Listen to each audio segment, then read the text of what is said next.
Fascist বিরোধী আন্দোলনে রাজপথে সক্রিয় ভূমিকা রাখা বিএনপি নেতা হাবিব উন নবী খান সোহেলকে ঢাকা দক্ষিণ সিটি কর্পোরেশনের সম্ভাব্য মেয়র প্রার্থী হিসেবে দেখতে চান দলীয় নেতাকর্মী ও সমর্থকদের একটি অংশ।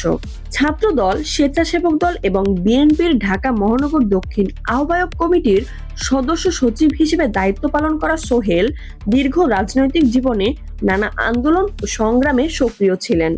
রাজনৈতিক জীবনের ৩৯ বছরে তিনি ৪৫১টি মামলার আসামি হয়েছেন এবং ৫ বছরের বেশি সময় কারাবন্দী ছিলেন বলে উল্লেখ করেছেন। নিয়মিত আদালতে হাজিরা দেওয়া ও রাজনৈতিক কর্মকাণ্ডের অভিজ্ঞতার কথাও তিনি বিভিন্ন সময় তুলে ধরেছেন। ঢাকা বিশ্ববিদ্যালয়ের পদার্থবিদ্যা বিভাগের সাবেক এই শিক্ষার্থীকে দলীয় সমর্থকরা ত্যাগী ও সংগ্রামী নেতা হিসেবে উল্লেখ করে স্থানীয় সরকার নির্বাচন সামনে রেখে তাকে মেয়র পদে মনোনয়ন দেওয়ার দাবি জানিয়েছেন। স্থানীয় সরকার, পল্লী উন্নয়ন ও সমবায় মন্ত্রী মির্জা ফখরুল ইসলাম আলমগীর স্থানীয় সরকার নির্বাচনের সম্ভাবনার কথা জানানোর পর এ আলোচনা নতুন করে গুরুত্ব পাচ্ছে বলে সংশ্লিষ্টরা মনে করেন।